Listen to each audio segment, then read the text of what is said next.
Yes, darling. The mask in the show varies a lot from the description of the mask in the book. I was Uh-huh. wondering how you guys came up with the shape and style that you used for the show. Maria worked on this mask almost until the day she died. Oh, wow. She was always, every time she came over and saw the show, which she would do every other year, she would always go, oh, I want to talk to Rodney again. And again, the eyebrow. I probably should have brought like 5 or 6. This eyebrow kept changing. The height of the, see how this one's lower and that one's higher? There's just so much more shape in here. She was constantly going back to Rodney, who makes her mask, and saying, now can we tweak the eyebrow one more time? And so he would do a whole brand new sculpt, you know. But of course the trick is you have to do a sculpt that accommodates fitting a bunch of different faces. Right now there's 5 different blanks for people who have either really tall faces, really wide faces, you know. And some people have their foreheads really tall, but their distance between the bottom of their nose and their upper lip is really short.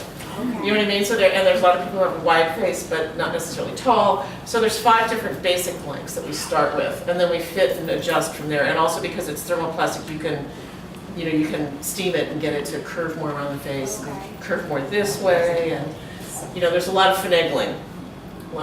It's quite a process actually for something that's so light. Right. And weighs almost nothing. You think, oh, it's so simple. It's like, He just throws on a mask. yeah. It just No, but it's the guys, once they get used to it, they sort of don't even realize they have it on anymore because it's so light.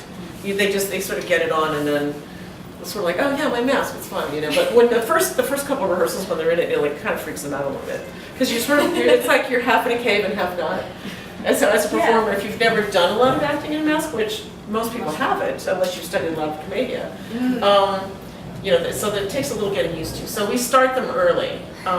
We start them usually probably by the 2nd week of rehearsal. We've got them in some rehearsal mask because theirs isn't done yet. I would say it takes Rodney takes them like, I don't know, at least a week after the fitting to sort of get the wires in and get it all done, and then the very last thing is he paints it. But there's endless finagling. Usually, a lot of times, what happens is also, well, this is for a person with a very skinny nose. But usually, a lot of times, I just steam this little thing. If it's pressing it on their nose, they can't sing because they can't breathe. So a lot of times, you have to steam that open a little bit because you can't put a wire out here, so it would press on their nose and leave a big mark.